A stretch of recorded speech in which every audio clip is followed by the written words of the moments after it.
Awards అన్ని announce చేసేసారు. So next ఈవెంటే ఉంటుంది. సో ఇచ్చేసిన తర్వాత ఏంటి మరి పరిస్థితి? నేను అనేది ఏంటంటే ఇంక ఇయ్యలే కదా, ప్రభుత్వ సొమ్ము ఇయ్యబోతుండ్రు, ఇది వట్టి డిక్లేర్ చేసిండ్రు. ఎవడన్నా కోట్లు వేసినా కూడా ఆగుతుంది ఇది. ఎందుకు ఆగుతుంది అంటే జ్యూరీలో ఉన్నోడే అతని సినిమా పడుతుంది ఏంటన్నా. ఇప్పుడు నేను జ్యూరీలో ఉన్నా, నా సినిమా నేనే అప్లై చేసుకోగలుగుతానా? అట్లా జరిగింది. ఇప్పుడు రజాకర్ లిరిక్ రైటర్ జ్యూరీలో ఉన్నాడు, ఇప్పుడు ఆ సినిమాకు అవార్డు వచ్చింది, మళ్ళీ దాని పేరు గద్దరు. ఇదంతా ఎట్లుంది, బ్లండర్గా లేదు ఇది. అయితే ఇవాళ ఎందుకు నేను మాట్లాడాల్సి వస్తుంది, ఎందుకు చెప్పాల్సి వస్తుంది?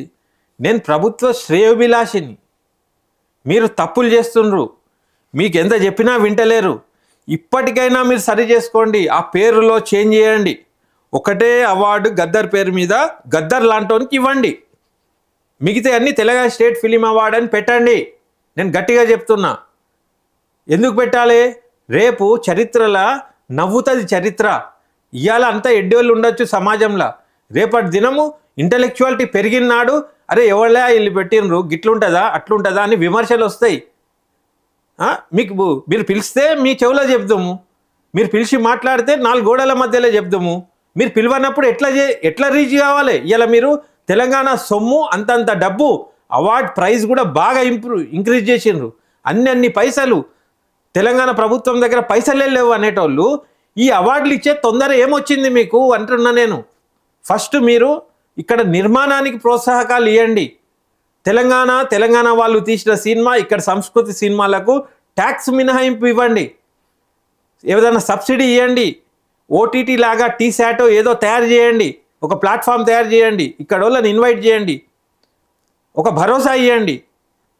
అసలు డబ్బులే పెట్టే అవసరం లేదు, వీళ్ళే ఒక కార్పొరేషన్ కరెక్ట్ నడిపితే ప్రభుత్వానికే ఉల్టా డబ్బులు వస్తాయి. అంత కళా సంపద ఉన్నది తెలంగాణలో. బట్టి యూట్యూబ్లల్లో చిన్న ఫోక్ సాంగ్స్, షార్ట్ ఫిలిమ్సే బ్రహ్మాండంగా చేసుకుంటున్నారు పిల్లలు. వాళ్ళకు కొద్దిగా పాలిష్ చేస్తే సెల్యూడైడ్ మీద ఊపరా?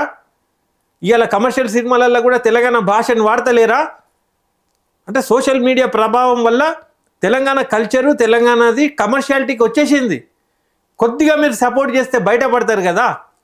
ఇప్పుడు పవన్ కళ్యాణ్ లాంటి వాళ్ళే గుత్తాధిపతుల గురించి మాట్లాడుతూ ఉండు, అట్లాంటి వానికే గుత్తాధిపత్యం ఎట్లున్నదని అర్థమైంది. అట్లాంటి టైంలో తెలంగాణ తెచ్చుకున్నప్పుడు నేను అనేది ఏంటంటే ఒక ప్రత్యామ్నాయ సినిమా పరిశ్రమ స్థాపన చేయండి. చెన్నై నుంచి వచ్చినప్పుడు తెలంగాణ భూములు ఇచ్చినాము, అన్నీ హెల్ప్ చేసినాము, వాళ్ళు ఎదిగిపోయినరు. అది కమర్షియల్ సినిమాలు వాళ్ళు ఉండని. నేను అనేది ఏంటంటే ఒక ఆర్ట్ ఫిలిమ్స్, ఒక పర్పస్ఫుల్ ఫిలిమ్స్ ఇక్కడ నుంచి వచ్చి అంతర్జాతీయ స్థాయిలో దానికి ఒక గుర్తింపు వచ్చేటట్టు, ఒక వ్యక్తి పూజ కాకుండా ఒక కంటెంట్ బేస్డ్ సినిమాలు తీయడానికి మీరు ప్రోత్సాహం చేయండి. ఆ తర్వాత అవార్డులు ఇవ్వండి. ఇక్కడ అవార్డు ఫిలిమ్స్ ఎవరు తీసిండని అవార్డులు పెడుతున్నారు మీరు. అసలు అవార్డులు ఏ ఫిలింకి ఇస్తారో తెలుసా? నేను ఇది ఖచ్చితంగా గట్టిగా చెప్తున్నా. నేను ఒకవేళ మీరు దీన్ని పట్టించుకోకుండా ఇది ఇంతే ఉంటుంది అనే అహంకారంతో పోతే మీరే చరిత్రహీనులు అవుతారు. మీ మంచి కోరే నేను గట్టిగా చెప్తున్నా. నేను మీ శ్రేయ విలాసిని.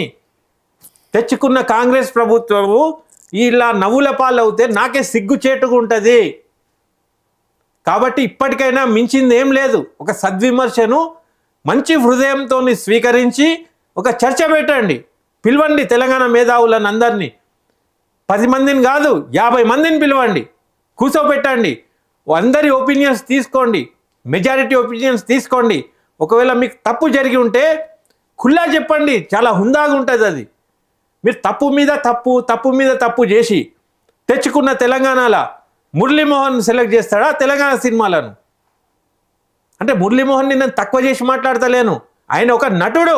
ఈవెన్ ఆర్ నారాయణ మూర్తి కూడా ఎక్కడ ప్రాధాన్యత ఇవ్వలేదు అన్నట్టు కనపడుతుంది. అవునమ్మా, నారాయణ మూర్తి గారికి కూడా ఇంటెలెక్చువాలిటీ ఉన్నది. ఆయన ఒక డైరెక్టర్ కూడా, ఆయన ఆలోచిస్తాడు, ఆయన రాస్తాడు, ఆయన ఒక రైటర్ కూడా. అవును, అట్లాంటివన్నీ పెట్టచ్చు, నేనేమంటున్నా. కానీ ఆయన కూడా రన్నింగ్లో ఉన్నాడు పాపం. ఈ ఏజ్ వచ్చినా కూడా ఏదో సినిమా తీస్తూనే ఉంటాడు ఆయన. నేననేది సినిమాలు తీసేటోళ్ళని పెట్టకుండా సినిమా తీయనోళ్ళు ఎవరో ఎంతో మంది ఉన్నారు. నేను చెప్తా ఆ లిస్టు, నేను మీకు జ్యూరీ హెల్ప్ చేస్తా, వాళ్ళని పెట్టండి. నారాయణమూర్తి కూడా మాతో పాటు పోటీకి వస్తాడు, ఆయనకు అవార్డు ఇచ్చి సత్కరించండి. తర్వాత తెలంగాణ ఉద్యమం కోసము ఆస్తులమ్మి సినిమాలు తీసిండ్రు. వాళ్ళను గుర్తించిర్రా మీరు అసలు? మోర్ ఓవర్ ఇంకొకటి రీసెంట్ గా తెలంగాణ